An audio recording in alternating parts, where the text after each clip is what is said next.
Sometimes a family conversation looks like it is moving forward. People are talking, ideas are being discussed. No one is openly rejecting the plan. No one says, I disagree. No one says, this cannot happen. No one says, I will stop this. And yet, nothing moves. The meeting ends.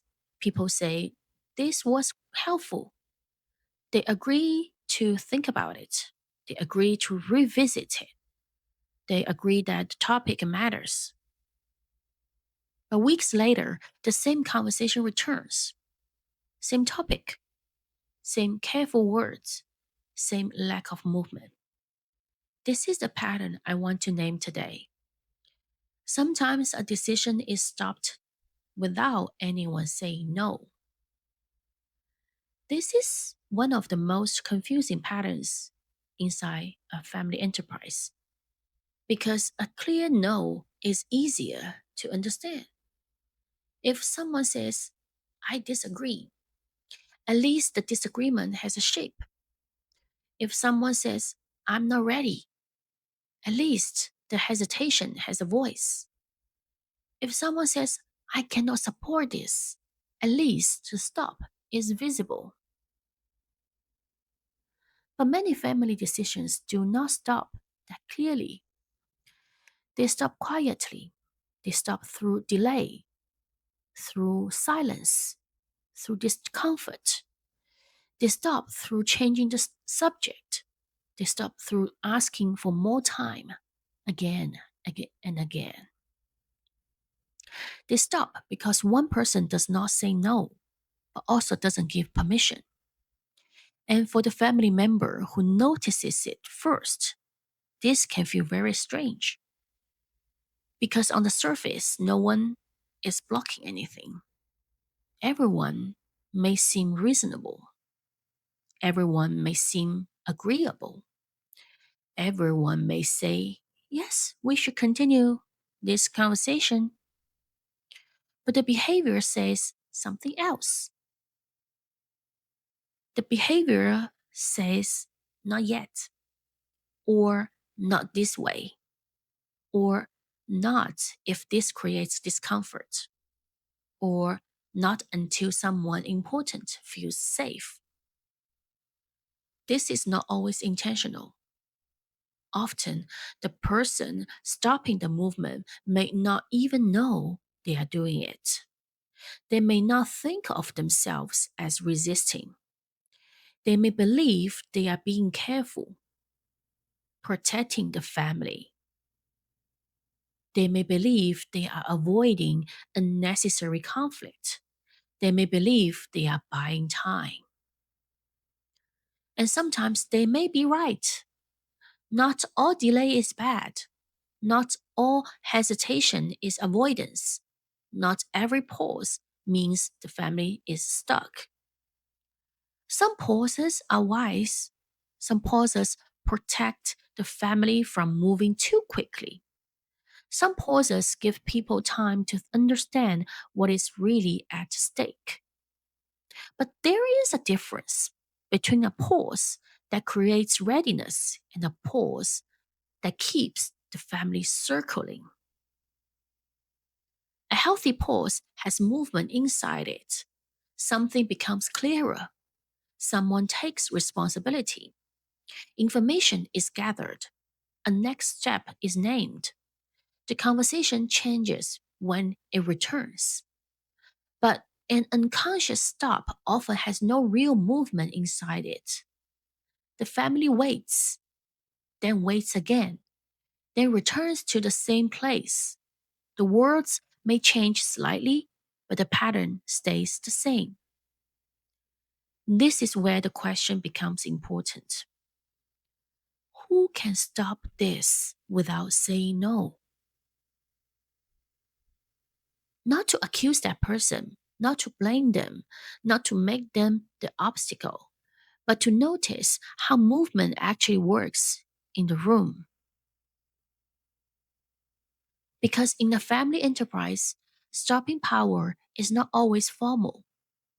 It may not belong to the person with the title. It may not belong to the person speaking the most. It may belong to the person whose discomfort everyone tries to avoid, whose silence makes others hesitate, whose approval is never officially required, but still emotionally needed. It may belong to a founder, a parent, a sibling, someone outside the business. It may even belong to someone who says very little. The important thing is not the title. The important thing is the effect. When this person is uncertain, does everyone slow down? When this person is quiet, does everyone become careful? When this person is uncomfortable, does the family change direction? When this person does not engage, does the whole conversation lose energy? If yes, then there may be stopping power in the room. Again, this does not mean anyone is doing something wrong. Sometimes stopping power exists because someone carries history. Sometimes it exists because someone made sacrifices others still remember. Sometimes it exists because the family depends on that person emotionally, financially, or relationally. Sometimes it exists because the family has learned over many years what must not be disturbed. So the issue is not who is the problem. The issue is where does movement quietly stop?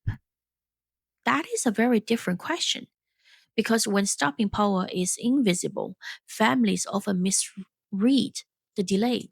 They may think the problem is poor planning. They may think the problem is lack of communication. They may think the problem is that people are too busy. Sometimes those things are true, but sometimes the family is not waiting for more information. It is waiting for permission from a place no one has named. And that is why the same conversation keeps returning. The decision may look unfinished, but underneath, the movement has already been stopped. Not by a clear no, not by a formal vote, not by a visible rejection, but by an unspoken limit the family keeps obeying. For the family member who notices this, the first step is not to confront. It is not to point at someone and say, "You are stopping this." That will usually make the room more defensive. The first step is awareness, to notice that agreement is not the same as permission, to notice that discussion is not the same as movement, to notice that silence can have force, to notice that delay can become a decision without being called one. Because sometimes the most important no in the room is never spoken. It appears as waiting, as caution, no now, another meeting. It appears as the same topic returning again and again. So when the family keeps discussing something but nothing changes, it may be useful to look gently at where movement stops.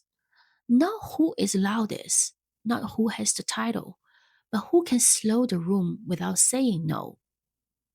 Because once that becomes visible, the family has a new doorway, not into blame, but into reality. And sometimes reality begins with seeing this. A decision does not only need someone who can say yes, it also needs to recognize who can stop it without ever saying no.